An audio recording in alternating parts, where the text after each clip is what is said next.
신구약 중간사 하고 있습니다. 우리가 지난주에 바벨론에서부터 헬라까지 기본적인 그 역사를 좀 살펴봤었고요. 특히 노아의 자손들 셈과 달람과 아수르와 아르박삭과 룻과 대체로 다 그들이 민족적 지도자였던 분들이었고요. 메소포타미아 문명 지역이 어떻게 바뀌어갔는지 살펴봤었습니다. 메소포타미아 지역이 바벨로니아, 바벨로니아죠. 그리고 나서 아시리아, 다시 바벨로니아, 그리고 페르시아, 그리고 헬라, 그리고 이제 오늘 보게 될 로마, 이런 식으로 이쪽에 메소포타미아 문명 지역이 계속 주인이 바뀌었고, 그리고 우리 성경에는 그 사람들이 계속 더 북방 쪽에 있는 어떤 패권 국가로, 이스라엘을 위협하는 국가로 등장하는데, 여러 나라가 흩어져 있는 게 아니라 그때 당시 패권 국가들 중심으로 기록이 돼 있었던 그런 장면들을 봤었습니다. 아수르의 역사에 대해서 봤고요. 특별히 니느웨의 이야기들을 좀 살펴봤었습니다. 바벨론에 대해서 살펴봤습니다. 바벨론의 역사가 짧습니다. 86년밖에 되지 않죠. 느부갓네살을 중심으로 해서 이집트하고의 갈등 관계, 그 사이에 이스라엘하고 이 팔레스타인 지역, 이 블레셋 지역, 혹은 팔레스타인 지역이 어떻게 고통 가운데 있었는지, 이집트와 이 바벨론 사이에서 친바벨론이냐 친이집트냐, 그 왕들은 그거예요.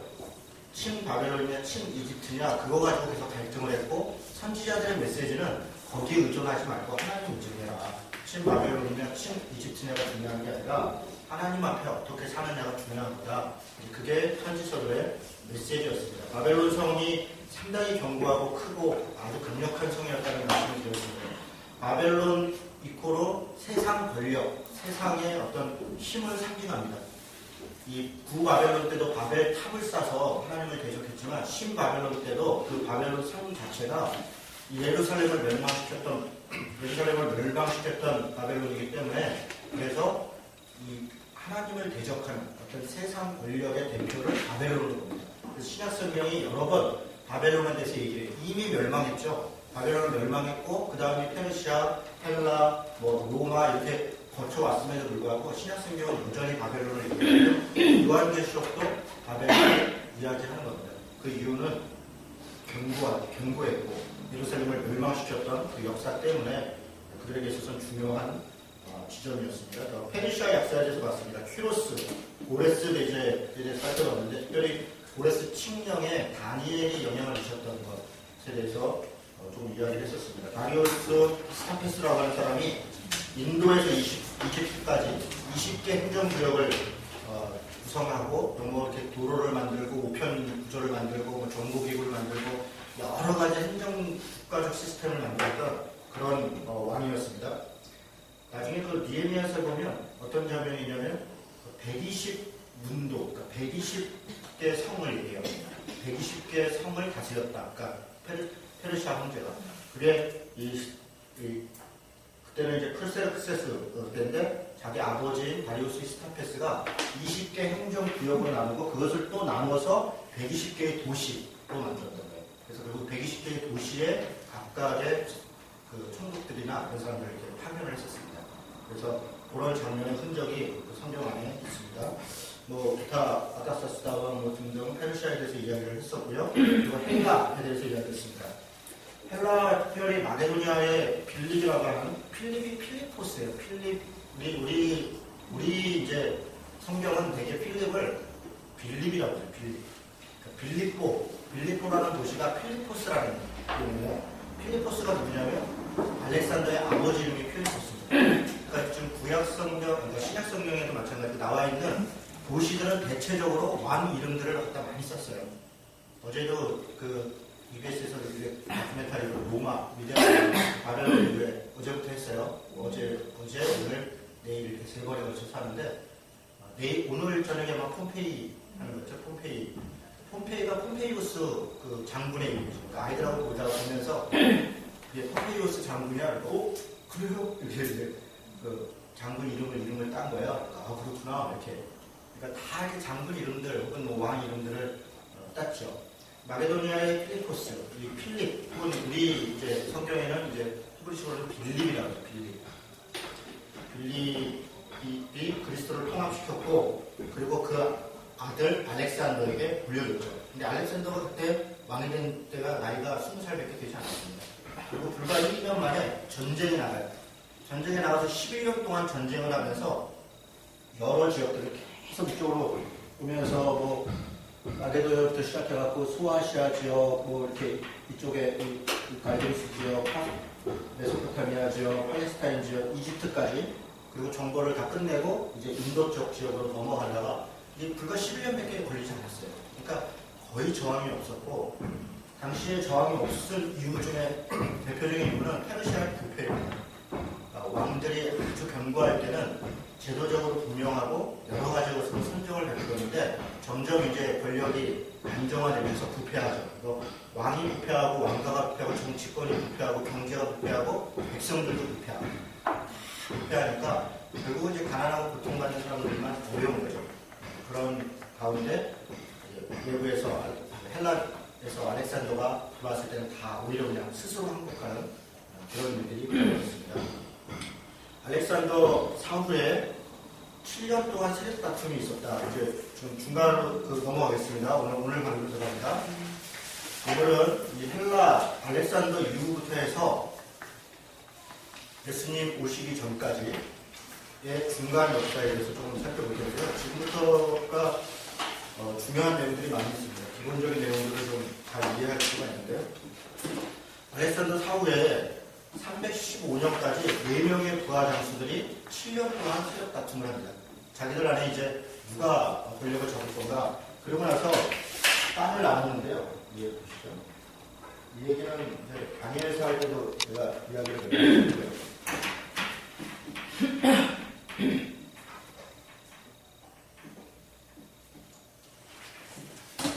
비슷한가요? 이렇게 되어 있는 거죠. 여기가 지중해죠. 지중해고, 이게 이제 이탈리아인가요? 이탈리아, 마게도냐고 이쪽에 이탈리아 로마죠. 그리고 여기가 소아시아, 비두니아, 길리기아 등등등. 세계사에서는 제일 유명한 지역은 갈도리스입니다. 갈도리스고요. 이게 유프라테스강, 이게 티베리강. 요거는 갈릴리죠. 요단강, 사해, 나일강, 이집트, 그러겠죠? 4명의 장군들이 열심히 싸워서 결국은 7년 만에 자기끼리 땅을 나눠요. 이쪽은 카산더라고 하는 사람이 장악합니다. 카산더, 여기가 마게도냐의 데살로니카. 지난번에 말씀드렸던 것 같은데, 살로니카가 알렉산더의 누이입니다. 카산더가 그 남편이죠. 자기 아내를 기념해서 만든 도시가 살로니카. 그래서 더 대는 정관사입니다. 대살로니카 라고 하는 도시를 만들죠. 여기는 이제 리시마코스라고 하는 사람이 장악을 합니다. 이 지역을 소아시아라고 나중에 신약 때는 이야기를 하고, 그 전에는 여기를 뭐라고 있는 리디아라고 했어요. 리디아. 루트 혹은 리디아. 그래서 대체적으로 리디아는 헤라클레스라고 하는 집안이 왕조를 이뤘습니다. 이 지역을 리시마코스가 장악을 하죠. 그리고 이 위에 지역, 이 위에 지역, 메소포타미아, 팔레스타인 지역까지 이런 이 지역을 안티오코스라고 하는 사람이 장악을 합니다. 안티오코스는 성경적 언어로는 안디옥이 안티오코스예요. 그래서 안디옥이 두 개입니다. 여기 안디옥이 있고, 비두니아 안디옥이 있고, 여기 또 안디옥이 있어요. 그래서 안디옥이 여기 하나, 여기 둘. 그래서 성경의 사도행전 읽을 때 보면 안디옥이 두 군데 나와요. 소아시아에도 안디옥이 하나 있고, 여기도 안디옥이 있어요. 안티오코스 이름을 따서 안디옥 이렇게 하는 거예요. 그리고 요 밑에 이집트 쪽을 누가 장악을 했냐? 토톨레미라고 합니다. 토톨레미, 여기는 안티오코스 혹은 안티고노스라고도 하는데요. 발음의 차이예요. 발음 차이인데 대충 비슷하게 그냥 그런가 보다 이렇게 되는 것 같습니다. 이렇게 7년 동안 전쟁을 해서 이렇게 서로 장악을 했는데, 여기가 땅 넓죠. 여기가 굉장히 큰 땅입니다. 이 메소포타미아. 안티오코스가 세력이 크니까 토톨레미하고 리시마코스하고 카산더하고 연합을 해서 여기를 견제합니다. 견제할 때 그 견제하는 전쟁의 장구를 누구를 쓰냐면 셀루쿠스라는 사람을 써요. 셀루쿠스, 뭐 셀주쿠, 뭐 셀루키스, 뭐 등등 뭐 이렇게 세계사에서 뭐 셀주쿠 왕조라고도 하고 셀루쿠스 왕조라고 하고 셀루쿠스라는 장군이 이 연합전선의 그 선봉장이 돼서 전쟁을 해서 여기를 제압을 해요. 그러고 난 다음에 이 사람이 배신을 합니다. 셀루쿠스가 배신을 해서 자기가 나라고 못할 게 뭐 있어 이렇게 되는 거예요. 그러니까 이 쿠데타는 그리스도 쿠데타를 불러봅니다.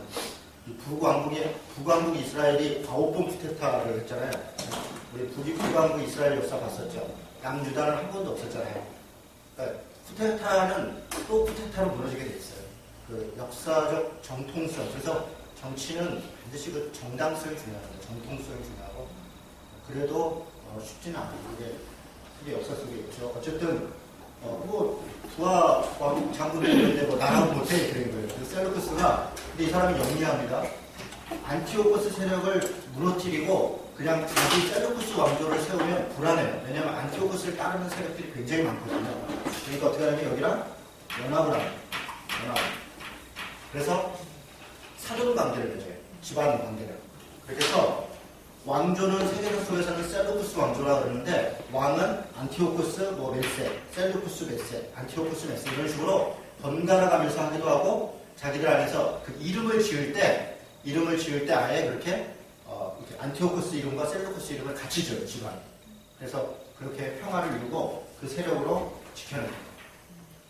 그런데 비극은 그 다음부터요. 그러니까 어디 입장에서 비극이냐면 여기 입장에서 팔레스타인 입장에서는 양쪽이 뭔가 좀 결정이 나야 여기도 평화가 오는 거거든요. 여기 속국이 되든 뭐가 되든 그래야 여기가 평화가 있는데 이쪽도 세력이 크고 이쪽도 세력이 크잖아요.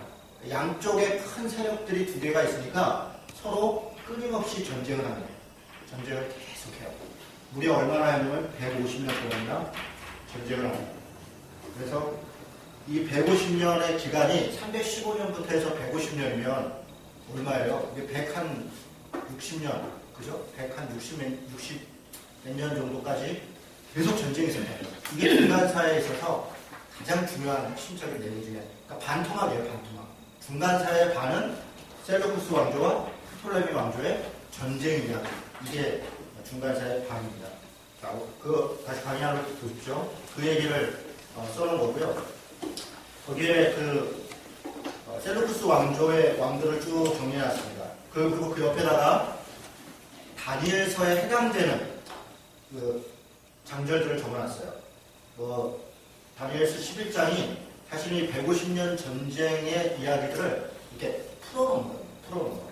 그게 다니엘서 11장이에요. 거기 나오는 북방왕, 거기 나오는 남방왕, 그 북방왕이 이쪽 셀루쿠스 왕조의 왕을 이야기하고 다니엘서 11장에 나오는 남방왕이 이 프톨레미 왕조의 왕을 이야기합니다. 그런 게 있었나? 그런 게 있었습니다. 가서 보면 그런 게 보여요. 기타 여러 가지 이야기를 해서 제가 여기 자세히 이야기할 건 없을 것 같고요. 하나 이제 안티오코스 4세 에피파네스라고 하는 사람을 주목할 필요가 있습니다. 몇 년인지 보이세요? 174에서 164. 다니엘서 11장 21절은 그 사람을 뭐라고 얘기냐면 왕을 이을 자는 한 비천한 사람이라 되어 있습니다. 여러분 다니엘서 11장 한번 봐볼까요? 다니엘서 공부할 때 한번 살짝 봤었던 것 같긴 한데요. 다니엘서 11장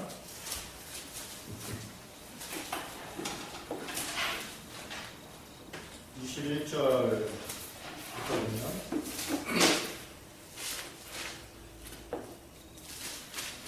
다니엘서 11장에 보면 20절부터 보면 그 왕 위를 이을 자가 압제자를 그 나라의 아름다운 곳으로 두루 다니게 할 것이나 그는 분노함이나 싸움이 없이 몇 날이 못 되어 망할 것이고, 그러니까 아마 그 위에 안티오코스 3세 망한 얘기를 하는 거고요. 그리고 나서 또 그의 왕 위를 이을 자는 한 비천한 사람이다. 이렇게. 그러니까 이게 되게 독특한 표현인 게 다른 왕들에 대해서는 이런 표현이 없어요. 비천한 사람이라는 표현을 하는 거는 못된 사람, 막대 먹은 사람, 비루한 사람. 에피파네스라는 말 자체가 에피파네스가 현명한 사람이라는 뜻인데 에피마네스 그러면 비루한 사람, 비천한 사람 이런 뜻이에요. 그러니까 이스라엘 사람들 입장에서는 에피파네스 4세, 이 안티오코스 에피파네스 4세가 현명한 사람이 아니라 비천하고 비루하고 이 막대먹은 그런 사람인 거죠. 그러니까 그런 식의 표현이 좀 여기 나오는 거예요. 한 비천한 사람이 나라의 영광을 그에게 주지 아니할 것이나, 이게 무슨 얘기냐면 원래 왕의 계승자가 에피파네스가 아니에요. 그런데 그것을 찬탈했다는 거예요. 그가 평안한 때를 타서 속임수로 그 나라를 얻을 것이며, 이렇게 나라를 뺏었다는 거예요. 자기 순서가 아닌데. 그 순서인 사람이 데메트리우스 1세예요. 이 사람이 나중에 왕위를 다시 찾아오기는 해요.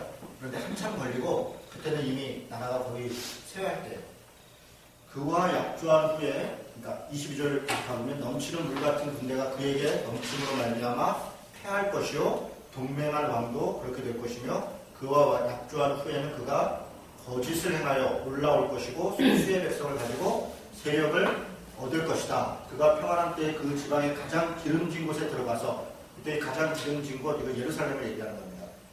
그래서 그의 조상들과 조상들의 조상이 행하지 못하던 것을 행할 것이고, 그는 노력하고 탈취한 재물을 무리에게 흩어주며 계략을 세워 얼마 동안 산성들을 칠 것이고, 뭐 용기를 다해 큰 군대를 남방왕을 치러 갈 거고, 뭐 등등등등 이렇게 쭉 해서 이야기를 쭉 진행이 됩니다. 다시 요한계시록이 아니죠. 다시 강연으로 돌아오면 이집트를 정벌하러 갔다가 25절부터 27절의 내용이 어떤 내용이냐면, 에피파네스가 안티오코스 4세가 이집트를 정벌하러 가요. 정벌하러 갔는데 뭐 아주 군사를 많이 이끌고 갔고, 실제로는 여러 가지 어려움이 있었는데 자기 세를 과시하려고, 이게 사실은 역사에서 특징이에요. 정통성이 없이 이 왕권을 장악하거나 위치를 장악한 사람들은 자기의 뭔가를 보여주고 싶어하는, 그게 뭐 반드시 그렇습니다. 그리고 아버지가 대단히 위대한 왕이면 그 아들들이 되게 열등감에 아버지보다 뭔가 좀 더 보여줘야 된다, 이런 생각에 실수를 합니다. 역사를 이렇게 가만히 보면 되게 그래요.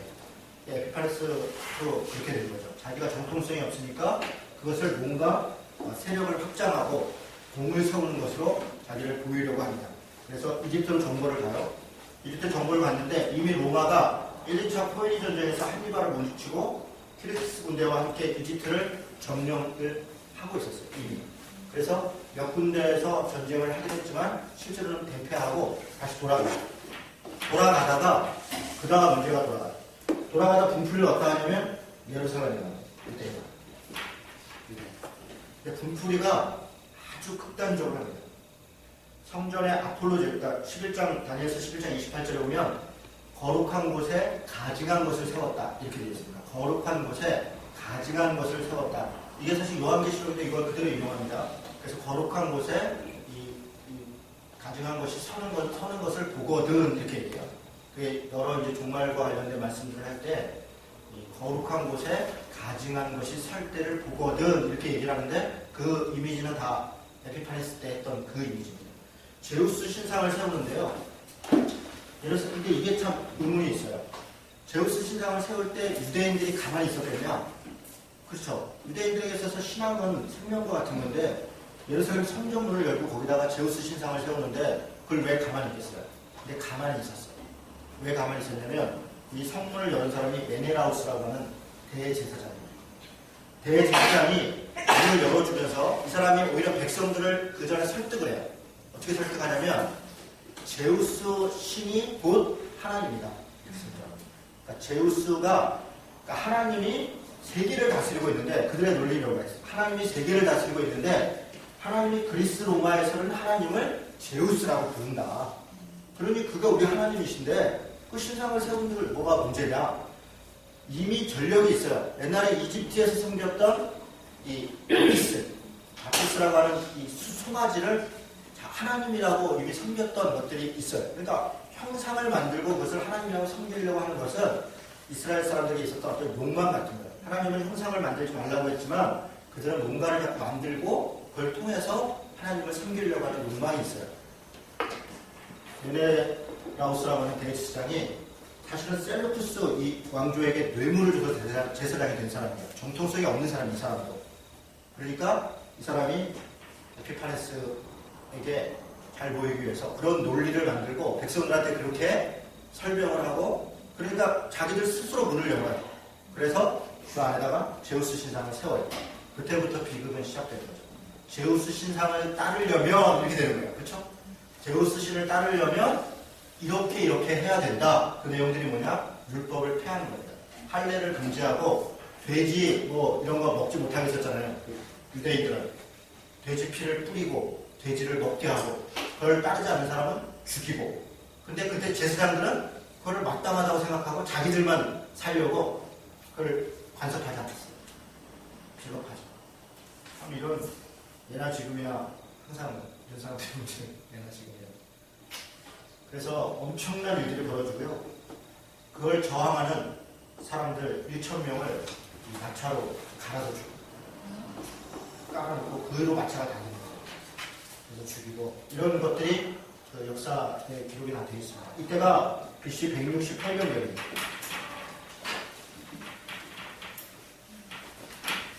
168년경인데 이 에피파네스가 예루살렘의 한 곳만 그런 게 아니라 이스라엘 전체를 다 이제 재미가 들렸어요. 완전히 이참에 그냥 완전 속국으로 이들의 종교를 무너뜨리면 이 나라로 완전히 우리 것이 된다. 뭐 당연히 그렇게 생각하지 않았겠어요. 그래서 지방에다가 여러 군데를 보내서 지방마다 뭐가 있냐면 회당이 있어요. 회당들에 있는 제사장들에게 똑같이 이 제우스를 신상을 들고 다녀요. 신상을 들고 가가지고 어디다 절해라. 그리고 이것저것 하지 마라. 이걸 강요합니다. 대부분의 지역에 제사장들이 회당의 지도자들이 다 절을 하고 다 마치 우리 신사참배 할 때하고 똑같아요. 여러분 우리 일제시대 때 신사참배 할 때요. 예배 시간에 일어나서 절하고 하고 그게 그대로 이어져 갖고 해방 이후에는 이 강대상 위에 아예 태극기를 갖다 놨어요. 그래서 태극기가 절하고 이렇게 예배를 드리고 했어요. 그때는 그걸 죄로 생각하지 않았어요. 국가주의죠. 사실 그런 게 우상인데 아니 밖에서 태극기에다 절하고 국가에 대해서 예를 갖추는 게 무슨 문제가 있어요. 근데 예배 시간에 왜 그렇게 해야 되냐고요. 심지어는 애국가를 부르고 예배를 했어요. 그게 어디서부터 온 거냐? 일제시대 때부터 온 거예요. 일제시대 때 신사를 향해서 절을 하고 그리고 예배를 드려요. 그러면 그 예배가 하나님께 드린 게 되겠습니까? 신사의 예배를 드리는 거죠. 그런데도 많은 목사들이 그거를 정당화시켰고 그거는 하나님이 그거야 뭐 그걸 무슨 문제가 이렇게 오히려 그것을 반대하는 신앙을 어려움을 만든다고 해서 오히려 핍박하고 총회에서 제명시키고 주기철 목사님 그래서 제명된 거죠. 복원된 게 얼마 안 됐습니다. 몇 년 안 됐어요. 지금 한 10년도 안 됐어요. 복원된 게. 주기철 목사님 그렇게 존경한다 얘기를 하면서도 총회에서 정식으로 복원을 안 시켰어요. 최근에 복원시켰어요. 그것도 장로들 통합측만 복원을 시켰고 합동측은 아직도 복원을 안 시켰어요. 그러니까 이런 그 자신들의 어떤 그것들은 아주 대를 이어서 그거를 부정하면 자기들의 잘못을 인정하는 게 되니까 그래서 복원을 안 시킵니다. 아주 끔찍하죠. 그런 일들이 역사 속에 사실 여러 번 있는데 마찬가지입니다. 그런데 역시 역사 속에 우리가 보면 여전히 하나님의 사람들이 있는 거예요. 이 하스몬이라고 하는 하스딤이라는 이름이 여기서 나오는데요. 120페이지 보십시오. 모딘 지역이라고 하는 지역, 어디인지 잘 모릅니다. 지금은 모딘 지역이 어딘지 모르는데요. 거기에 제사장 마따디아스라고 하는 사람이 있었다고 해요. 나이가 아주 많은 연로한 분이세요. 그런데 그 에피파네스가 군사들을 보내갖고 제우스 신상을 끌고 가갖고 절을 하라. 그러니까 마따디아스가 거절을 한 거예요. 못하겠다. 그런데 옆에 있던 젊은 제사장이 두려움에 떨다가 안 하는 놈은 다 죽여 이러니까 튀어나가갖고 절을 했어요. 그랬더니 마따디아스가 칼을 뽑아가지고 그 제사장을 죽였어요. 그리고 이 에피파네스의 군사들, 사신으로 온 사람들을 다 죽이고 그리고 전쟁을 선포하죠. 우리가 이렇게 사느니 우리는 저항할 것이다. 이런 대단한 분이죠. 그리고 그 아들들 5명 아버지를 따라서 게릴라전을 하는 거예요. 산으로 다 도망가서 백성들이 다 따라가고 이렇게 해서 이제 게릴라전이 시작이 됩니다. 각각의 회당들이 어떻게 장악이 되냐면요.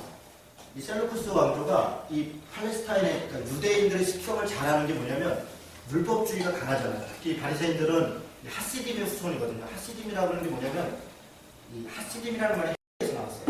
그러니까 경건주의자, 율법주의자, 그러니까 바리새인들의 이 선조예요. 그 당시 하시딤이라고 불렀고 이들이 세운 그러니까 마따디아 같은 사람들도 지방의 하시dim인 거죠. 이런 사람들이 나중에 세운 왕조를 하스몬 왕조라고 그래요. 그게 유대 왕조예요. 그런데 이들은 유대인이 아니에요. 유다인이 아니고 레위인도 아니에요. 그러니까 그 레위 제사장들은 레위 족속들도 몇 명 있고, 그러니까 지파 자체가 유다 지파가 아니에요. 다윗 왕가가 아니에요. 그런데 나중에 왕이 돼요. 그래서 제사장과 이 왕이 재정일치 시대를 또 이루어가요. 그런 역사를 이루어가는데, 안식일 날이 되면 율법을 지켜야 되니까 일을 하지 못하도록 하잖아요. 심지어는 이제 제가 그 기록을 했었는데 지금 기억이 안 나요. 몇 걸음 이상 가면 일을 한 거기 때문에 못 가게 되세요. 안식일 날. 그러니까 전쟁이 나서 이 군사가 쫓아오면 도망가다가 걸음수를 세요. 그러다가 서서 순교를 해요. 그러니까 예나 지금이나 보면 신자들은 착해요. 진짜 가르친 대로 합니다. 이건 제사장들, 목사들, 하여간 가르치는 사람들이 문제예요. 그런 걸 항상 이렇게 해요. 신자들은 가르친 대로 합니다. 가르친 거 이상하죠. 그 진짜 죽어요. 그래서 다 장악이 돼요.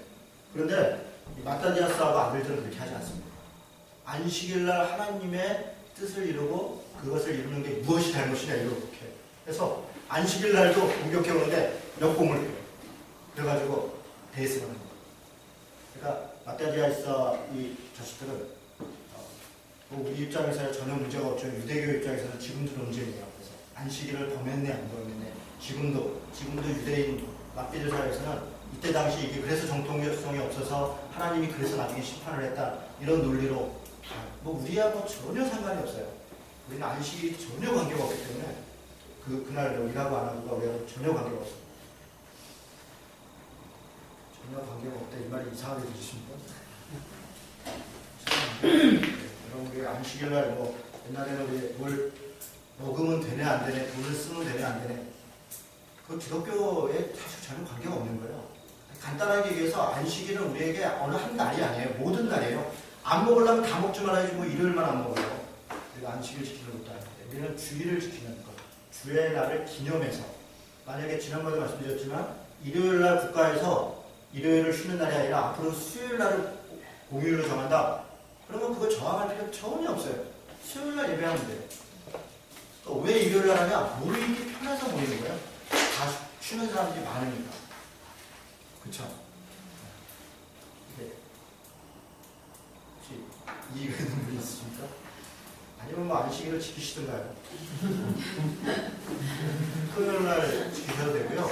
일요일날 안식일 지키는 분들은 빠지면 큰일 납니다. 지키는 분들은 안식일을 어떻게 보면 큰일 나요.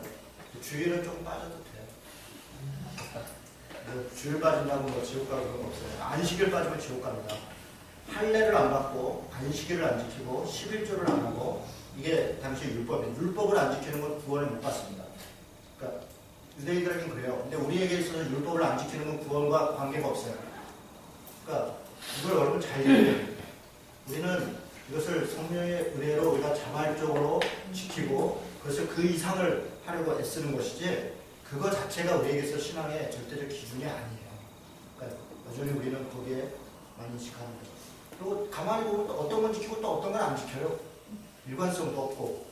차라리 일관성이 있고. 안식일 지키려면 6월절도 지켜야죠. 77절, 무교절. 그 정도 합시다. 자, 그래서 마따디아스가 근데 죽었어요. 그러고 나서 그 아들, 유다라고 하는 아들이, 유다가 지금 몇째예요? 넷째죠, 넷째. 지금 요한부터 해서 쭉 순서대로 있는 거예요. 그런데 유다가 이 아버지의 유언에 따라서 다음 지도자가 돼요. 왜 그랬을까요? 가장 실력이 뛰어났어요. 유다의 별명이 있습니다. 마카비입니다. 마카비. 마카비라는 말은 철퇴, 망치, 이런 무기를 철퇴를 썼대요. 힘도 세고요. 아주 똑똑하고 지략도 있고 굉장히 용감하고 그랬다. 그래서 여러분 그 공동번역 성서에는 마카비서가 있어요. 마카비서가 1, 2권이 있는데 그게 이 마카비의 왕조, 이 혁명을 다룬 내용이에요. 이 배경. 지금 이 얘기를 거기에다 기록되어 있습니다. 그래서 그 내용들은 참고할 만합니다. 그래서 마카비가 지도자가 돼서 165년에, 그러니까 168년에 그런 일이 있었고 167년에 이 모딘에서 이런 일이 있은 다음에 불과 2년 만에 에피파네스가 보낸 니시아우스 장군 군사들과 전투에서 대승을 거두고 시온산 성소를 정화해요. 그게 뭐냐면 시온산 성소가 어디냐면 예루살렘 성을 얘기해요. 예루살렘을 시온산이라고 해요. 예루살렘을 왜 시온산이라면 예루살렘 자체가 산으로 돼 있어요. 800m, 고지가 800m예요. 예루살렘이. 그러니까 예루살렘 성전이 아예 산 위에 있어요. 이렇게. 그래서 그 사마리아 여인이 예수님 만났을 때 이 산에서 예배해야 됩니까? 뭐 저 산에서 이 산은 그리심산을 얘기하고 자기들 입장에서 그리심산을 얘기하고 저 산은 예루살렘 산을 얘기하는 거예요. 그래서 어디서 예배해야 되냐? 그래서 시온산 이렇게 얘기합니다. 시온산. 시온산에 있는 성전을 정화했다는 건 뭐냐면 안에 있던 제우스 신상석 이런 거 다 싹 다 드러내서 가서 불태우고 다 없애버렸다는 거예요. 그리고 그날을 뭐라고 얘기하냐면 성전을 정화한 날 그래가지고 수전절, 그러니까 성전을 깨끗게 한 날, 그걸 하누카라고 합니다. 요한복음 10장 22절에 보면 예수님께서 수전절에 예루살렘에 가시니 그날은 겨울이었더라 이렇게 돼 있어요. 그때는 겨울이었더라. 이렇게. 지금으로 얘기하면 얼추 아마 12월 25일이 하누카 그날로 대체로 인식합니다. 왜냐면 기술로 9월 25일경인데 우리 음력하고 그 이스라엘 역하고 우리하고 한 3개월 정도 차이가 납니다. 그래서 한 12월 25일경이 성탄절이 아니라 하누카 수전절일 가능성이 높습니다. 여러분 성탄절 예수님 12월 25일에 태어나시지 않은 거 아시죠? 그것 때문에 뭐 안식교 사람들도 그렇고 막 여호와 증인도 그렇고 신천지도 그렇고 막 예수님이 태어나지 않은 날 성탄절을 그날이 태양날인데 태양신을 섬기네 어쩌네 막 그러면 태어난 날이 언제인데요? 여러분 그거는 모르는데 아무 날이나 1년 365일 중에서 하루를 예수님 태어난 날을 하루 기념을 하면 12월 25일은 왜 안 돼요? 네. 태양일이라 안 된대요. 태양일이 무슨 그런 날을 하면 더 좋지. 그런 날을 그게 원래 로마의 태양절 축제일이에요.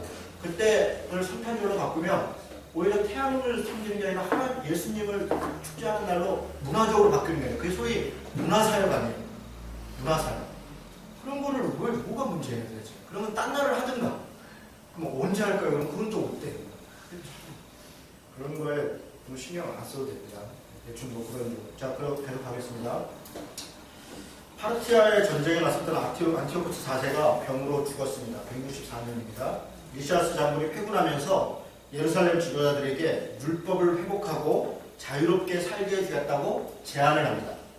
마카비는 반대합니다. 절대로 안 돼요. 우리는 우리끼리 살 수 있다, 할 수 있다. 그런데 당시 예루살렘의 중앙을 장악하고 있던 이 사람들이 나중에 사두개파예요. 이 사람들이 니시우스 장군하고 협상을 합니다. 율법을 지키겠다고 하지 않냐? 우리에게 종교적 자유를 주겠다고 하지 않냐? 당신들이 왜 반대하냐? 그러면서 오히려 명분이 없죠. 반대하는 사람이 명분이 없죠. 지켜주겠다는데. 그러고 나서 강화 조약을 맺습니다. 그리고 대제사장 알키무스라는 사람이 취임을 합니다. 알키무스 제사장이 취임하자마자 하시딤을 처형합니다. 셀루쿠스 왕이 된 데메트리우스에게 병력을 요청해서 마카비 세력을 추출하고 마카비도 죽습니다. 안타깝죠. 이런 배국노들, 이런 자기 기회주의자들. 제가 이런 역사를 이렇게 공부하다 보면 지금도 마찬가지인데 착한 사람들은 정말 착해요.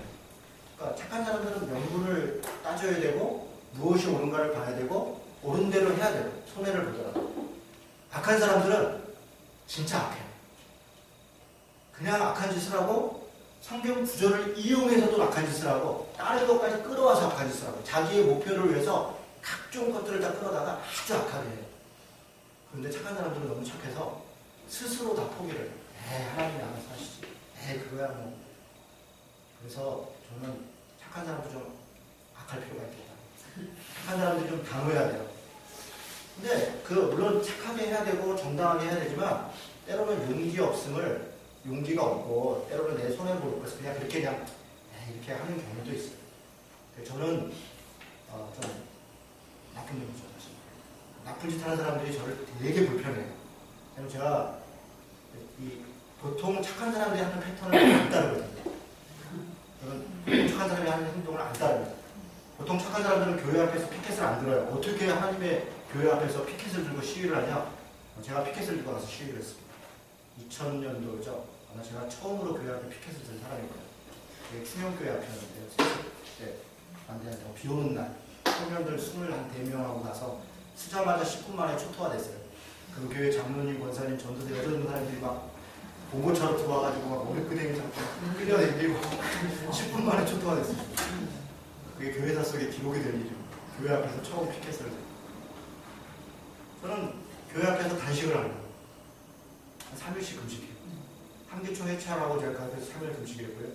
길자연 목사님 이렇게 기자회견 한 300명 모여서 막 측근들 한 20명 막 앞에 막 배석하고 기자회견 하는데 거기 제가 뛰어들어가고 역설적으로 난리가 났었죠.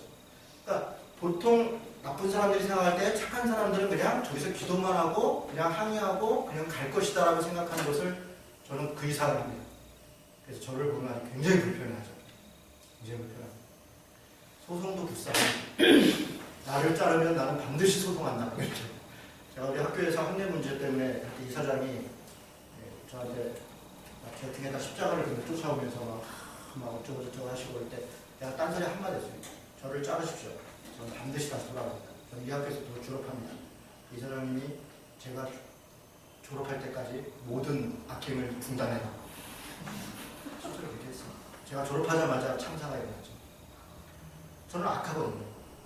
저는 아주 그냥 있는 그대로 쓰고 실명으로 쓰고 나쁜 사람 이 사람 나쁘다고 쓰고 돌려서 얘기하고 PC가 이런 거 필요 없어요. 누가? 저는 나쁘게 모르겠어요. 제가 잘하는 건지 모르겠지만 제가 역사를 보니까 그런 것 같아요. 마카비 같은 사람들이 착하죠. 백성들도 착하고. 그래서 사실 그런 이 지도자들의 착함과 이런 게 너무 많은 사람들을 고통스럽게 합니다. 그래서 그냥 제 변명 잠깐 했고요. 이런 알키미스 같은 제사장이 하시든 촬영하는데 더 끔찍한 일은 유다의 형제들이 그 밑에 이제 시몬, 그 요한, 시몬 이런 사람들이 이제 그 대를 이어서 지방 세력들의 지도자가 돼요. 그런데 이들이 다 헬라가 됩니다. 헬라 사람들과 다 한 통속이 되버려요. 왜냐하면 다 살기 위해서. 살기 위해서 요단강을 건너갔다가 셀루쿠스와 외교적 협력을 통해서 요나단은 대제사장에 오르고 그리고 시몬은 셀루쿠스 귀족으로서 팔레스타인의 통치자로 인정을 받아요. 이렇게 인정을 받으니까 그때부터는 부패하죠. 타락하는 거예요. 그러니까 마따디아스의 자식들 중에 뭐 두세대 넘어간 것도 아니에요. 마따디아스가 왜 유다를 후계자로 했는지를 알겠죠.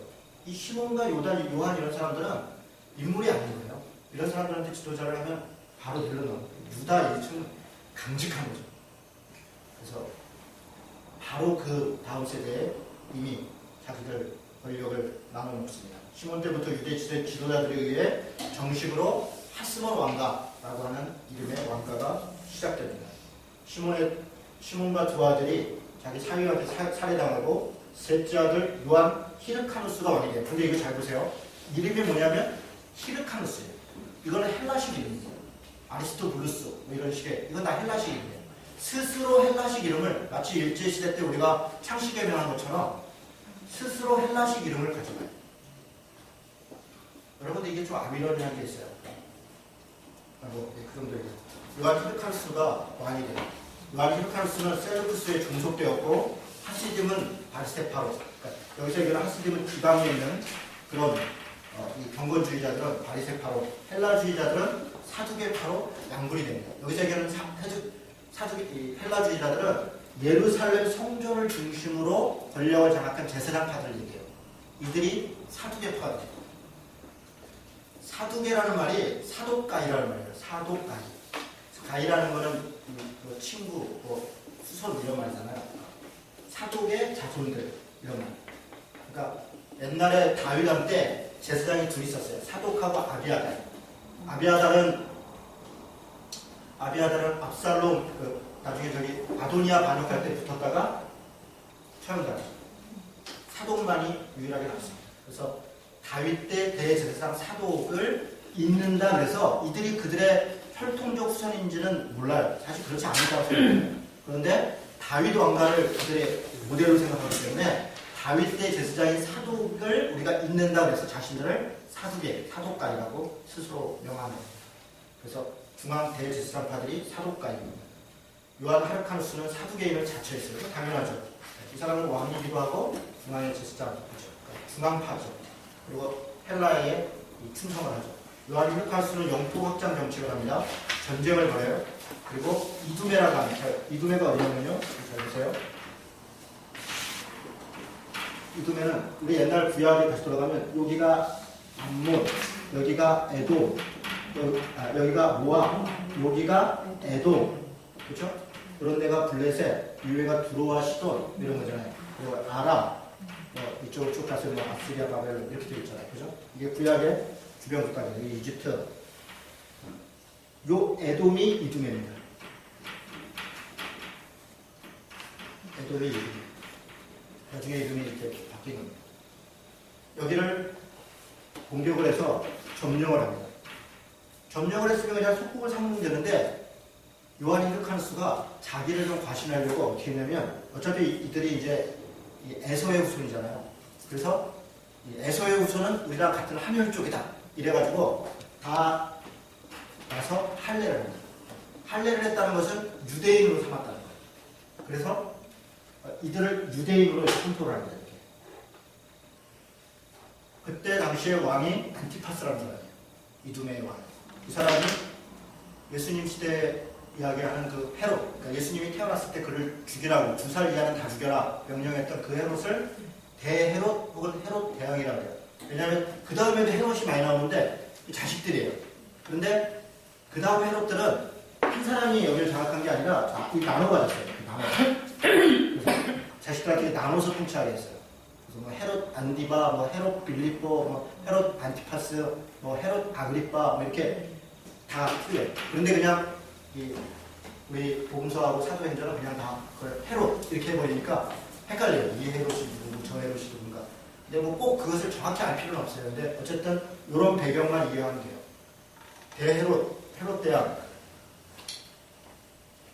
자, 어디까지 했죠?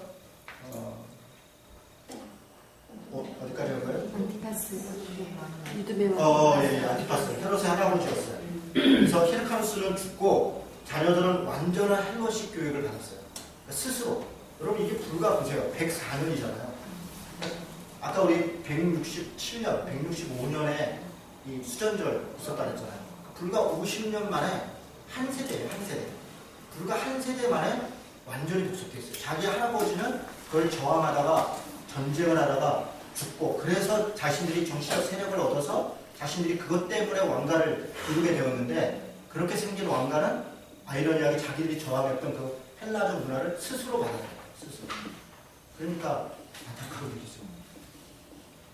히르카누스 아들들은 권력 다툼을 했고요. 히브리식 이름 유다보다 헬라식 이름인 아리스토블루스가 형제들을 아리스토블루스를 더 선호한 자신을 아리스토블루스라고 했던 사람들이 형제들을 다 죽이고 왕이 되었습니다. 그러니까 자식들 안에 끊임없는 왕권 다툼이 벌어진 거죠. 무리한 영토 전쟁을 했고 아리스토블루스는 1년 만에 죽고 그를 뒤를 이어 알렉산더 얀네우스라는 사람이 집권했어요. 이 알렉산더 얀네우스는 에피파네스 안티오코스 4세 에피파네스가 했던 끔찍한 그 처형과 숙청과 이런 것들을 거의 맘먹게 했던 사람이에요. 알렉산더 얀네우스. 자기 민족인데. 왜 그랬냐면 바리새파하고 사두개파가 이때부터 싸움을 하는 거예요. 안네우스가 취임식 때 바리새파 중에 엘리에셀이라는 사람이 있었는데 이 사람이 취임식에 좀 이빠른 소리를 했어요. 사실은 그 자리에서 그런 얘기를 할 게 아닌데 취임식에 좋은 자리인데 그 사람이 일어나서 이 안네우스를 비난하는 걸 했어요. 그러니까 어머니가 누군지 모른다 이런 식으로 얘기한 거 막 이렇게 비난을 했어요. 그러니까 그 자존심을 긁었어요. 그랬더니 바리새파에 대해서 완전히 이를 갈았어요. 바리새파가 나중에 공개적으로 반란 조짐이 있으니까 얀네우스가 수백 명을 죽여요. 그리고 바리새파는 셀루쿠스의 아예 도움을 또 얻어요. 이 바리새파도 또 이 셀루쿠스와 손을 잡아가지고 셀루쿠스의 도움을 받아 반격에 나섰다가 대패해요. 800명을 십자가에 죽였고요. 이 십자가를 죽이는 그 앞에서 그 자식들의 혀를 뽑고 마차로 감아 죽이고 이런 일들을 이런 끔찍한 일들이 중간기 때 역사 속에 있었습니다. 얀네우스가 죽은 이후에 그의 부인인 살로메 알렉산드레가 실권을 장악했습니다. 이 여자가요 굉장히 독합니다. 살로메라는 이름이 이렇게 독한 이름입니다. 이세벨, 살로메. 여러분 살로메 또 어디서 나오는지 아세요? 그렇죠. 요한 목을 했던 그 딸 살로메잖아요. 살로메라는 이름이 악녀의 대명사입니다. 이세벨하고 살로메. 살로메 알렉산드라가, 그러니까 우리가 살로메를 악녀로 얘기하는 게 요한의 목을 베는 살로메 때문에 그런 게 아니에요. 이 살로메 알렉산드라 때문에 살로메를 악녀의 대명사로 부른 겁니다. 이 여자가 아리스토블루스 1세와도 그러니까 그전 왕과도 결혼했었고, 그리고 이 다른 배다른 자식으로 낳았던 안네우스하고도 안네우스가 죽은 후에 그 아들하고도 또 결혼을 해요. 그러니까 완전히 그냥 실권을 장악하죠. 그래서 그녀 자신의 첫째 아들 히르카누스 2세에게 대제사장직, 둘째 아리스토블루스 2세에게는 군사명령권을 주어서 섭정을 합니다. 히르카누스는 바리새인들 마음이 맞았고 아리스토블루스는 사두개인들에게 마음이 맞았어요. 그래서 사두개인과 바리새인이 서로 이렇게 왕자들을 등에 업고 내전을 해요. 살로메 알렉산드가 죽은 후에 히르카누스 2세가 왕이 되니까 사두개인들이 아리스토블루스를 옹립해서 예루살렘을 공격했고, 히르카누스 2세는 왕위를 양유하고 아베테한 아랍의 아레타스라는 곳으로 아랍의 아리타스에게, 아리타스가 왕 이름이에요. 그쪽에 아리타스에게 망명을 합니다. 그런데 이둠의 안티파터, 이게 안티파스의 아들이에요.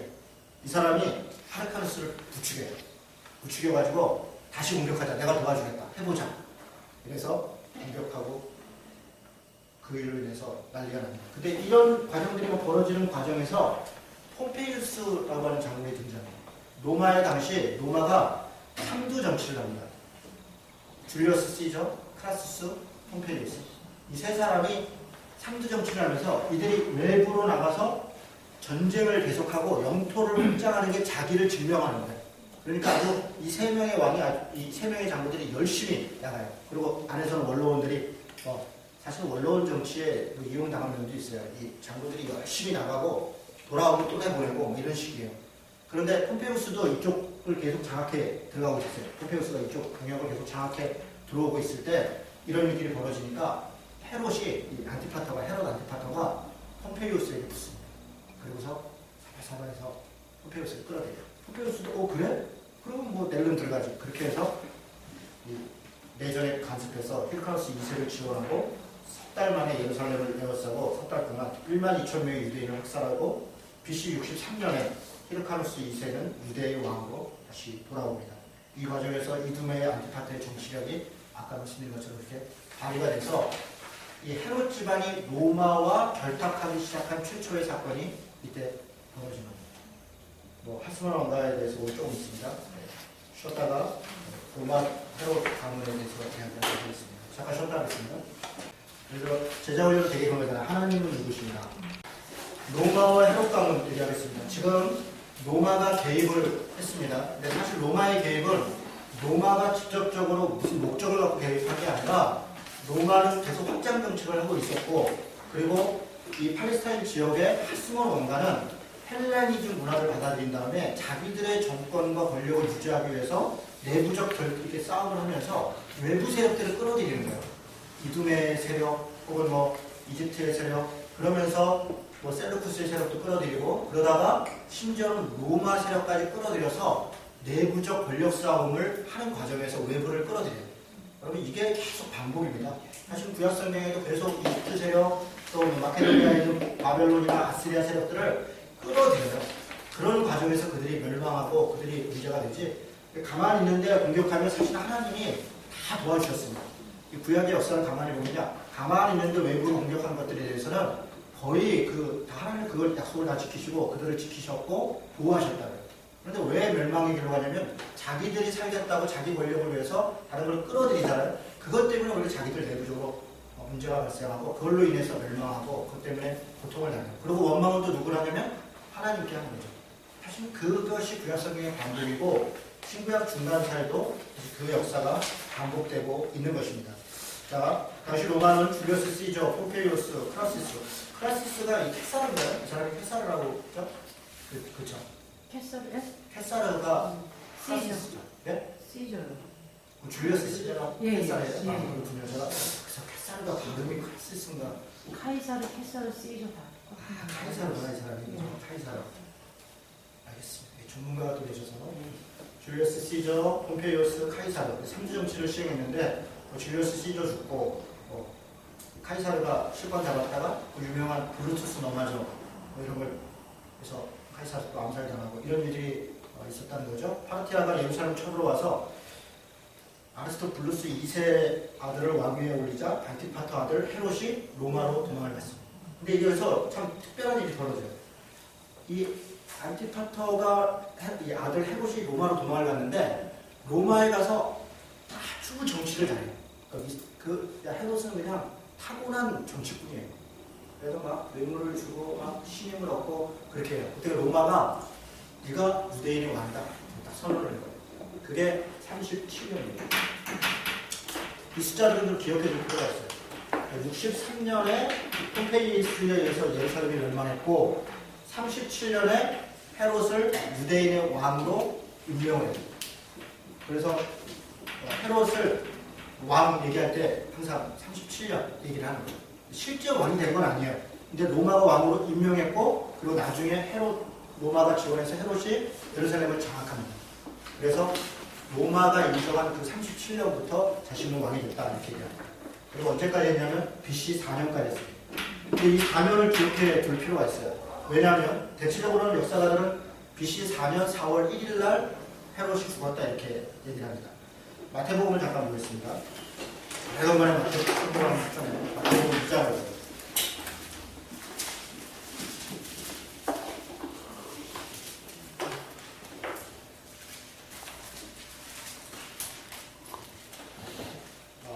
마이크 소리가 나나요?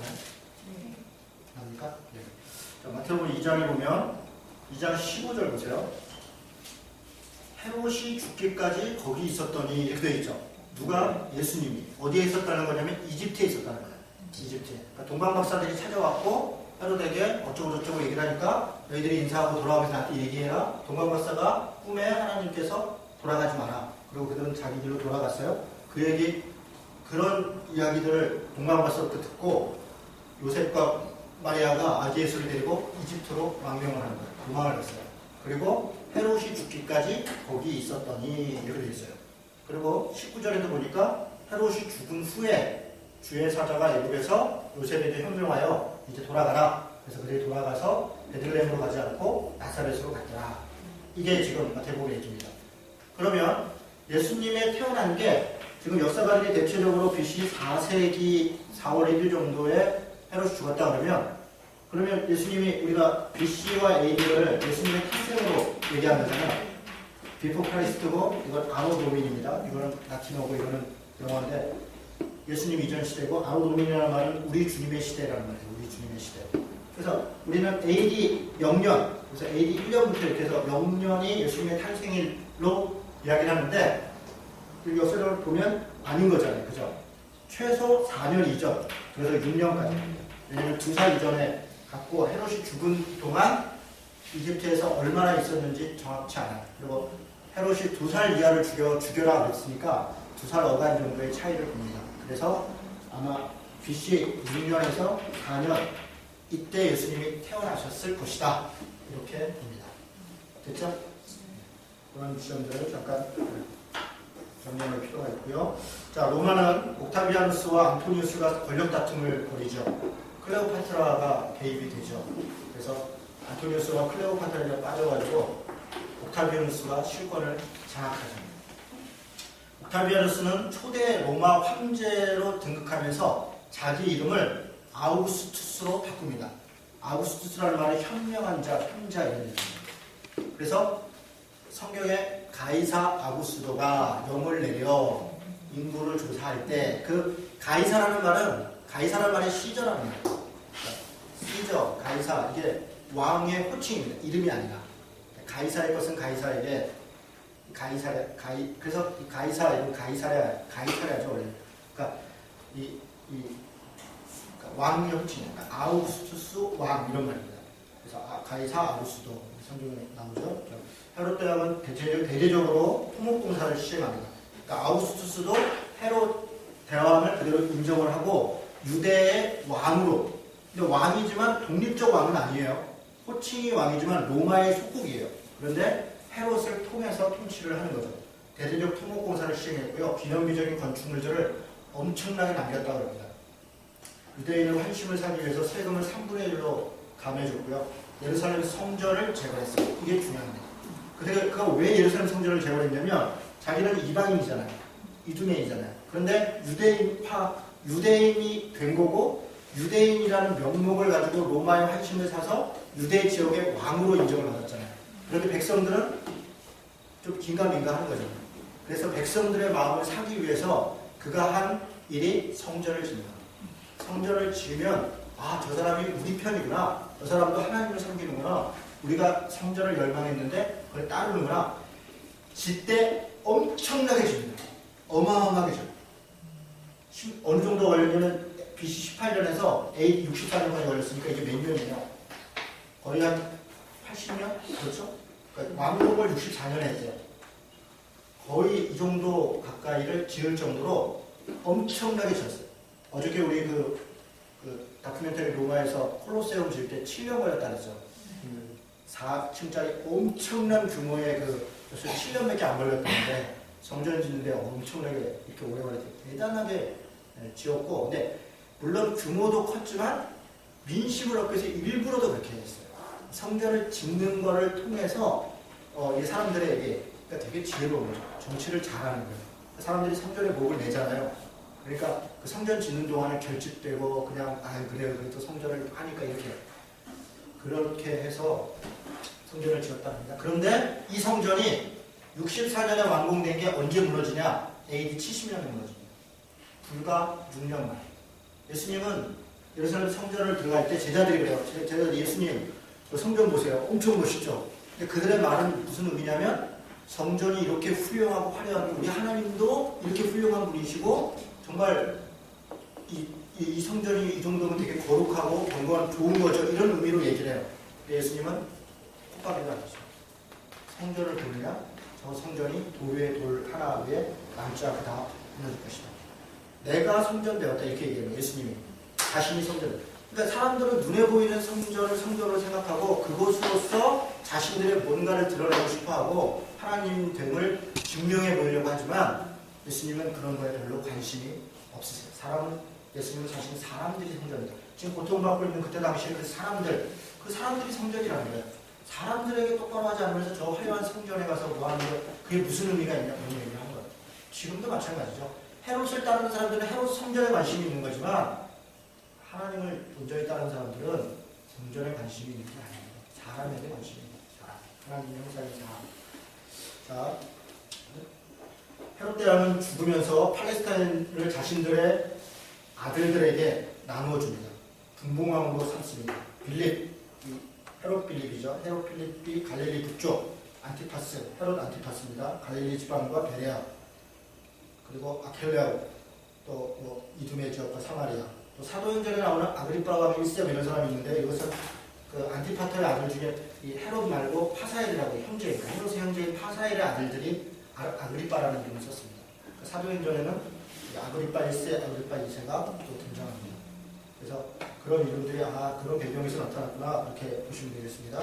자, 마지막으로 로마치아에 있었던 유대 분파에 대해서 이야기를 하겠습니다.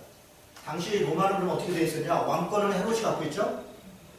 실권은 로마가 있죠. 그러니까 로마의 속국이죠. 문화는 완전히 헬라식으로 바뀌어 있습니다. 종교는 지리멸렬해 있는 겁니다.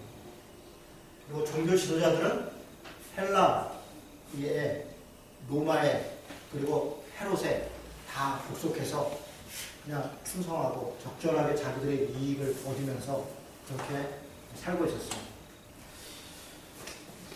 4개의 중요한 분파가 있는데, 5개의 분파가 있는데, 사두개파, 아까 말씀드린 것처럼 사독가이, 다윗의 제사장, 사독의 후손들이라고 하는데, 실제 혈통적 후손이라고 보기보다는 대제사장을 잇는 중앙 성전을 중심으로 한 그런 세력들이라는 겁니다. 제사장 권위를 중시했고요. 사내들인 공회라고, 여러분 사내들인 공회 많이 나오죠? 공회에 잡혀갔다. 당시의 최고 기관입니다. 여기 잠깐 보세요. 우리가 사내들인 공회에 대해서 공회가 있어요. 이게 27명인지 21명인지로 구성되어 있었는데요. 이걸 종교적 기구라고 생각을 해요. 물론 그래요. 그런데 여기는 종교적 기구만이 아니라 정치적 기구예요. 무슨 얘기냐면 로마가 어떻게 다스렸냐면 분봉왕이나 총독을 통해서 대리 통치를 하면서 그 분봉왕이나 총독이 직접 통치를 한 게 아니라 또 한 번 유대인들에게 이 통치를 맡겨요. 그리고 그들의 결정을 통해서 그러니까 행정적으로는 분봉왕들이 행사를 하고 총독이 행사를 하지만 실제적 재판이나 내용은 사내들인 공회가 합니다. 세금도 마찬가지예요. 로마가 직접 걷는 게 아니라 세금을 걷어서 사내들인 공회에 주고 사내들인 공회가 로마를 남깁니다. 이렇게 했어요. 그러니까 이것은 종교적 기구면서 동시에 정치적 기구예요. 그러니까 예수님께서 사내들인 공회를 통해서 뭔가 재판을 받았고 했다는 것은 단지 종교적 이유로만 된 게 아닙니다. 그리고 마지막에 정치적으로 예수를 죽이려니까 종교적인 문제로 죽이는 문제는 여기서 끝났어요. 정치적인 문제로 하려니까 마지막 행정적 권한을 가지고 있는 빌라도한테 넘깁니다. 빌라도는 자신이 종교적 문제에 관여한 게 아니라 그가 유대의 왕으로서 로마에 저항한다. 그래서 자기가 자칭 유대인이라고 칭한다. 그것 때문에 죽음을 명한 거예요. 그가 하나님이라는데 그건 별로 관심이 없어요. 사실 빌라도에게 그건 관심의 대상이 아닙니다. 그러니까 우리는 맨날 그렇게 얘기를 해요. 뭐냐면 예수님이 언제 정치적 행동을 했냐? 예수님이 정치적 범죄로 죽었다는 것은 전혀 인식을 못해요. 이게 무슨 말인지 못 알아들어요. 당시 예수님의 존재 자체가 로마와 당시 헤롯파에 있어서는 정치적 세력인 거예요. 그 예수님의 존재 자체가 사람들을 몇만 명씩 끌고 다니고 하는데 어느 정치 지도자가 그게 두렵지 않겠어요. 더군다나 당시 권력을 가지고 있는 사내들인 공회에 대해서 막 공격하고 그 비판하고 문제 제기를 하고 백성들을 따르는데 단지 순수하게 종교적 복음만 전해서 그랬다. 순진해도 너무 순진한 거죠. 여러분 그런 게 아닙니다. 요셉이 도망갔던 게 그냥 그 사람 죽여서 그냥 도망갔다. 그 순진한 거예요. 그 정치적 관계 때문에 도망갔다고 말씀드렸잖아요. 그렇죠? 지금 무슨 말인지 이해가 되시죠? 네. 자, 사두개파 사내들의 공회의 대부분을 차지했고 토라, 이 모세오경을 얘기합니다. 모세오경만을 성경으로 인정을 했습니다. 부활이나 영이나 천사 등을 인정하지 않습니다. 그래서 바리새인하고 논쟁할 때 예수님이 이렇게 묻는 거예요. 죽은 후에 누가 먼저 죽어갖고 남편이 있었고 또 남편이 계대 상속법으로 5명 이렇게 남편이 있었다. 천국에 가면 누가 진짜 남편입니까? 그러니까 예수님이 뭐라고 해요? 너희들이 심히 오해했다. 본래는 그렇지 아니하니. 그러니까 본래는 그렇지 아니하니를 예수님이 여러 번 얘기해요. 그러니까 구약의 율법에 말씀하신 것을 바리새인이나 사두개인들이 자기들 편의에 따라서 왜곡시켰고 예수님이 그 율법을 무시하는 것이 아니라 본래 율법이 뭘 얘기하고 있는가를 계속 설명하세요. 본래는 그렇지 않아요. 뭐냐? 천국 가면 장가가고 시집가는 거 그런 거 없다.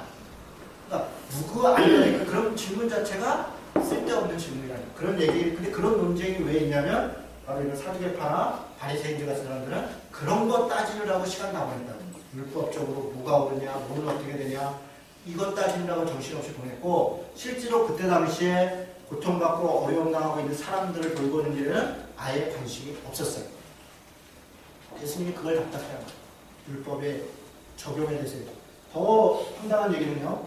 이 사두개인들이 여기 장악하고 있고 그 다음에 그러니까 중앙성소는 사두개인파가 장악하고 있고 지방마다 회당이 있잖아요. 회당은 누가 장악하냐면 바리새파들이 장악합니다. 하스딥의 후예들이니까 경건주의자들 이들이 이 각각 지방 회당의 제사장 역할을 하거나 혹은 회당의 지도자 역할을 합니다. 회당장 역할을 해요. 그런데 이들도 그렇고 중앙 사두개파도 그렇고 성전을 에서 일한다. 또 회당에서 일한다는 이유로 녹봉도 받고 그리고 혜택을 받아요. 로마가 그들에게 잘 다스리기 위해서 대가를 지불해요. 그걸 대개 뭘로 주냐면 땅으로 줍니다. 땅. 그래서 당시 예루살렘에 있었던 땅 중에 거의 95%가 그 중에 한 70% 가까이는 로마 거고요. 한 25에서 30% 가까이는 종교 지도자들이 갖고 있었어요. 다 이들이 갖고 있어요. 그리고 나머지 한 5% 정도는 그냥 상호 파는 사람이 갖고 있고요. 인구로 얘기하면 5% 인구가 전체 땅을 갖고 있고 나머지 95%는 다 소작입니다. 그들은 세 가지 짐을 지고 있어요. 하나는 로마에 세금 내야 되죠. 성전세 내야 되죠. 소작농으로서 그 땅 주인한테 또 그 소작세를 내야 됐습니다. 그래서 이 주민세, 지금으로 얘기하면 그 국민세, 그거 내죠. 성전세 내죠. 그리고 소작세 내죠. 2중, 3중으로. 그것도 사내들인이 국민세를 이제 로마에 할 때 더 많이 걷어요. 그러니까 이 단계가 많을수록 뭐냐면 이 사람이 내야 돼요. 자, 세리들이 걷어요. 그리고 또 뭐 세리장이 점검을 하죠. 그리고 사내들인이 가서 그리고 로마로 가죠. 로마 가기 전에 아마 헤롯 가문도 중간에 한번 꼈겠죠. 그럼 어떻게 해요? 다 떼어먹겠죠. 그냥 보내겠습니까?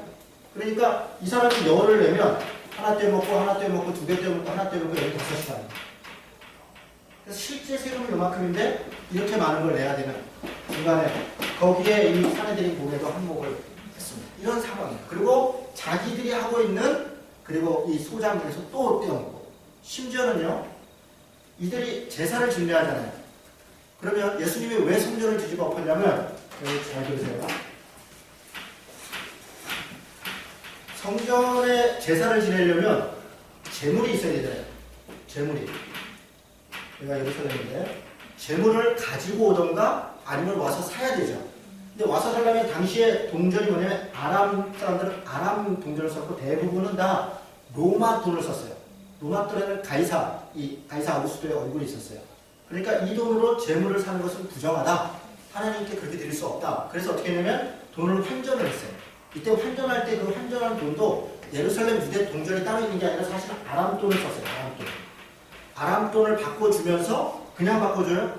그냥 안 바꿔주죠. 우리를 또 떼어먹어요. 이런 일이 있었고 그 다음에 제물을 할 때 뭐 양이니 염소니 소니 있잖아요. 이걸 끌고 올 수가 없잖아요.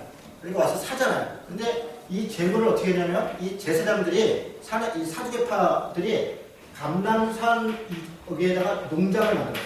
자기들이 제사장들이. 그리고서 자기들 거를 팔았어요. 그냥 팔았겠어요? 폭리를 취했겠죠. 독과점이에요. 거의 독과점. 그것도 성전 안에서 장사를 했어요. 성전의 이방인의 뜰 안에서 장사를 했다. 그러니까 예수님이 하나님의 성전을 강도의 구로를 만들었다는 것은 단지 그들이 거기서 뭐 장사하고 왜 그게 아니에요. 그거 반드시 필요한 거예요. 동전도 바꿔야 되고 재물도 사야 되는데 제사장들이 이렇게 2중 3중으로 뜯어먹으면서도 심지어는 절기 때 와서 제사 드리는 사람들 것까지도 뜯어먹었다고요. 그러니까 예수님이 참을 수 없다. 뒤집어 엎다. 그러니까 예수님의 그 행위 자체가 성전을 기도하는데 거룩함, 물론 그 거룩함인데 그 내용이 뭔가에 대해서 우리가 별로 관심이 없어요. 지금도 그런 거 아닙니까? 지금도 교회 안에서 2중 3중으로 뜯어먹는 거 아니에요? 헌금 내면 되지 뭐 내고 뭐 하여간 뭘 잔뜩 만들어서 최대한 헌금하고 뭐 최대한 내게 하는 거 아닙니까? 그럼 왜 그런 짓들을 합니까? 네. 그렇게 하는 거예요.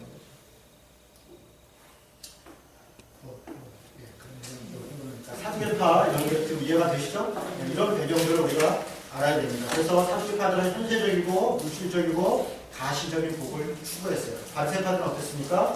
구별된 사람들이라는 이름으로 바벨론 포로 시기의 회당 시나고게죠. 중심으로 성경을 연구하였던 그룹의 후예들입니다. 중간기 경건주의자였던 하스dim의 후예들이고 토라뿐만 아니라 당시에 바벨론으로 가서 성경을 막 수집하면서 역사서니 시가서니 선지서니 이런 것들도 다 모았어요.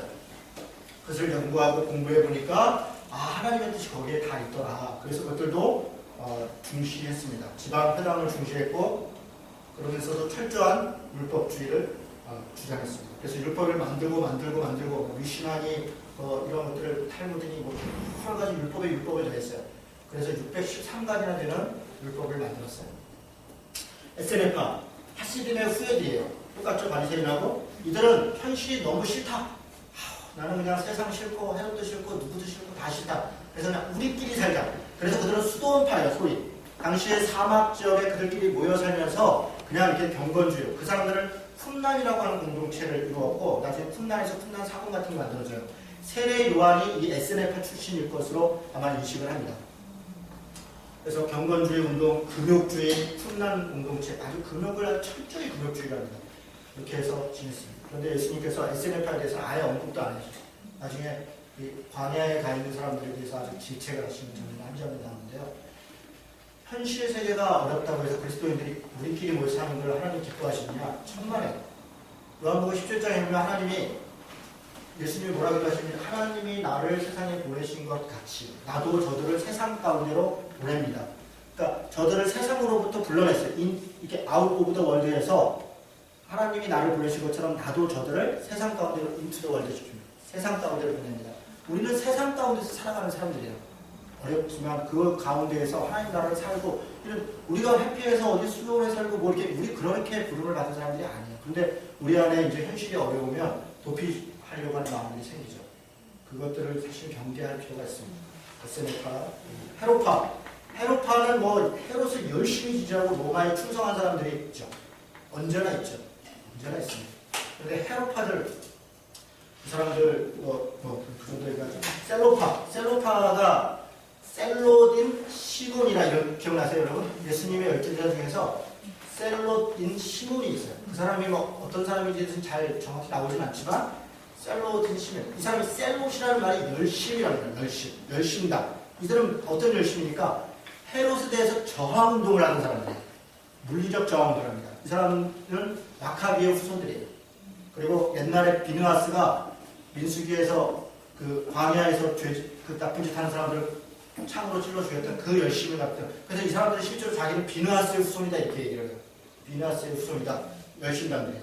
초기 갈릴리 유다 지도 아래 세금 거부 운동을 전개했었어요. AD 70년에 로마의 침공에 맞서서 끝까지 저항했던 사람들이 이 셀로파들입니다. 마사다라고 하는 데에서 완전히 최후까지 저항하다가 멸절을 당합니다. 예수님의 십자가에 달렸을 때 좌우편에 있었던 강도 이 사람들도 셀로파였을 거라고. 그 강도가 그냥 중도적이 아니라 셀로파, 열심이었을 가능성이 있습니다. 아마 거의 맞을 거예요. 그런데 예수님의 제자들을 잘 보세요. 예수님이 되게 독특하신 분인 게 예수님의 제자들은 뭐 베드로, 뭐 안드레, 뭐 요한 이런 어부들도 있고 마태는 세리예요. 세리. 당시에 이 고통받은 사람들한테 입소에서는 세리는 지금 우리를 얘기하면 친일파 같은 사람이에요. 그냥 거기에 복속된 사람. 그런데 그런 사람 중에 제자가 있어요. 근데 또 마태하고 셀롯이 시몬도 제자를 받았어요. 여러분 분위기 겁나 이상했지 않겠어요?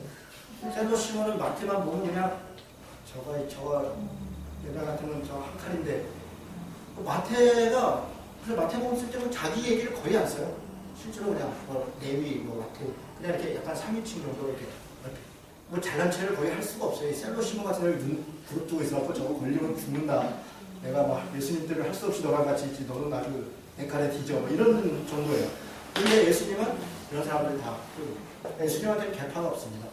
사실 사두개인이나 바리새인에 대해서도 우리가 사두개인 전체나 바리새인 전체를 예수님이 부정한 게 아니에요. 바리새인들 중에서 랍비, 밤에 찾아온 니고데모를 얼마나 선대합니까? 바리새인들 중에서도 예수님께서 바르게 가는 사람들을 함께 표현해요. 사두개도 마찬가지입니다.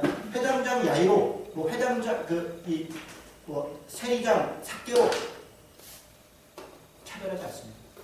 하나님의 말씀을 본래적 의미로 따르려고 하면 그들이 누구든 간에 어떤 신분에 어떤 계파에 그것이 관계하지 않았어요. 예수님의 포용이죠. 예수님이 그렇게 하셨어요. 그런 바르게 한 것에 대해서는 바르게 했고 로마에 대해서 헤롯 일가에 대해서 또 바리새인이나 사두개인에 대해서 싸워야 될 때는 아주 냉정하게 싸워요. 여러분 예수님이요. 얘기가 그만하고 놓치죠. 나중에 이제 복음서 들어가서 더 자세히 드릴 텐데요. 예수님의 별명이 뭐였냐면 이 세리와 이 죄인들의 친구다.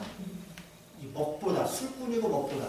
이게 그들이 부른 거예요. 예수님을 그렇게 불렀어요. 그들이 볼 때는 저 사람은 세리와 친구예요. 죄인들의 친구예요. 남들이 언급한 그때 얘기하는 죄인이 무슨 종도들을 얘기하는 게 아니에요. 이런 민족적이고 그리고 어떤 종교적인 죄인들이라고 생각하는 사람들과도 기꺼이. 그런데 그들에게 친구해서 그들의 죄를 그냥 모른 척하는 게 아니에요. 아주 단호하게 이제 회개하고 돌이키려고 한다면 얼마든지 받아들입니다. 심지어는 술꾼이고 먹보다 먹는 걸 탐한다. 술꾼이다. 그렇게 보였어요. 왜요? 예수님이 가난하고 비천한 사람들과 만나는데 가난하고 비천한 사람들 만나면 술 마시고 같이 얘기하고 이렇게 그거를 나는 나는 안 하고 나는 경건하게 이렇게 하신 게 아니에요. 예수님은 그들과 똑같이 생활하십니다. 똑같이 먹고. 그러니까 경건한 사람들이 볼 때는 야, 저거 술꾼이고 먹보고 먹는 걸 탐하고 이렇게 얘기했어요. 양극단. 오히려 그런 사람들은 세례 요한에 대해서는 먹지도 않고 금욕주의다라고 비난했어요. 세례 요한에 대해서는 금욕주의다라고 비난하고 예수님에 대해서는 먹보와 습관이라고 비난하고 기준이 뭡니까? 자기 기준, 자기들 율법의 기준이죠. 세례 요한도 신경 쓰지 않았어요. 예수님도 사실 그런 거에 신경 쓰지 않았어요. 본래 성경의 가르침이 무엇이냐? 그것에 충실했어요. 예수님 사실 그렇게 하는 거예요. 말은 또 얼마나 거칠게 해요. 여러분 우리 예수님에 대해서 다들 야, 예수님처럼 해야지. 예수님이 사랑과 은혜와 평화가 있고 늘 천만의 말씀이에요. 예수님이 말을 얼마나 거칠게 하는지 몰라요. 이 독사의 자식들아. 여러분 그걸 바리새인들한테 지도자들한테 하는데 독사의 자식들이 지금 말로 하면 뭐예요? 이런 개새끼들아 이렇게 얘기해요. 그것도 공개적으로 얘기해요. 독사는 그때 개처럼 많은 거예요. 그 사막지역이에요. 우리 그런 정도로 욕을 해요. 지금 얘기하면 뭐 큰일 날 얘기죠. 어떻게 독사가 그런 얘기를 왜 못해요? 그 사람들은 더한 납독한 짓을 하는데 욕하고 당신의 태도가 문제야. 태도로 얘기하면 예수님처럼 싸가지 없는 사람이 없어요. 정말 예수님이 얼마나 기가 막혀. 아주 정말 공개적으로 비난을 하고 정말 그때 당시 눈에 가시였을 거예요. 그렇지 않습니까? 예수님이 원래 그랬어요. 우리는 대단히 점잖아요. 도대체 어떤 예수를 따르는 거예요, 우리가 어떤 예수를 따릅니까? 여러분, 예수님은요, 우리가 생각하는 것처럼 가난하고 고통받는 사람들은 한없이 자비하고 용서하고 그들을 품고 했지만 권력을 가지고 나쁜 짓을 하고 나쁜 사람들에 대해서 아주 강력하게 저항했고요. 심지어는 자기 목숨을 걸고 저항했다. 자기 목숨을 걸고. 예, 우리가 따르는 분이 그런 분인데 우리는 권력에 대해서 윗사람에 대해서는 그냥 순종하고 아부하고 가난하고 자기보다 약한 사람에 대해서는 비난하고 비판하고 그들을 멸시하고 사실 우리가 그렇게 살고 있는 거 아닙니까? 그게 바리새인이에요. 그게 사두개인이에요. 우리가 사두개인과 바리새인을 비난하면서 우리가 사실 그렇게 살고 있는 거예요. 이 많은 것들 내용을 보면서 그런 것들 봤으면 좋겠고요.